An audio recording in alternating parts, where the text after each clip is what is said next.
অনেক দিন আগের কথা। এক গ্রামে বাস করত এক সুন্দরী মেয়ে, যার নাম ছিল রূপা। রূপার বিয়ে সামনেরই গ্রামের একটি ছেলের সঙ্গে ঠিক হয়েছিল। বাড়ির সবাই খুব খুশি ছিল। ছেলেটির নাম ছিল রোহিত। রোহিত ও রূপা দুজনেই বিয়েতে খুব খুশি ছিল। তাদের বিয়ের দিন ক্রমশ এগিয়ে এলো। বিয়ের আগের দিন রাত্রে রূপা তার বান্ধবীর সঙ্গে কথা বলছিল। হঠাৎ করেই রূপার খুব শরীর খারাপ করলো। তারপর রূপা মাটিতে শুয়ে পড়ল। অনেক চেষ্টা করেও কেউ রূপার শরীর ঠিক করতে পারল না। পরের দিন সকালে একটি বটগাছের নিচে রূপার ঝুলন্ত দেহ পাওয়া গেল। গ্রামবাসী সবাই ছুটে গেল ও রূপার দেহটাকে তাদের বাড়িতে আনার চেষ্টা করলো।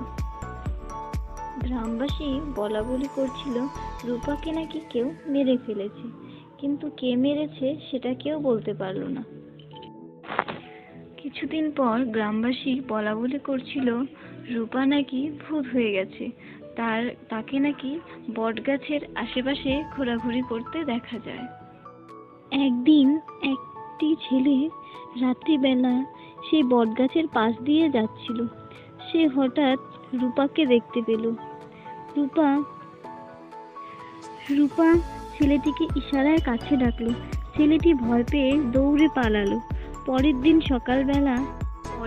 সকালে ছেলেটি একটি তান্ত্রিকের কাছে গেল এবং তান্ত্রিককে সব খুলে বলল।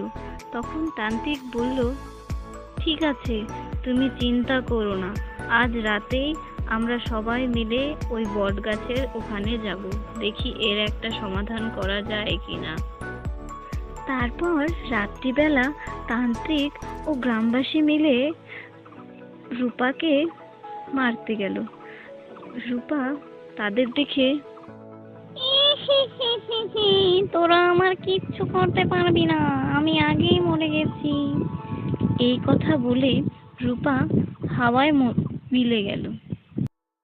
এই দৃশ্য দেখে গ্রামবাসী সবাই ভয়ে দৌড়ে পালালো। তারপর থেকেই লোকজনের মুখে শোনা যায় আজও নাকি রূপা সেই জায়গায় ঘোরাঘুরি করতে থাকে।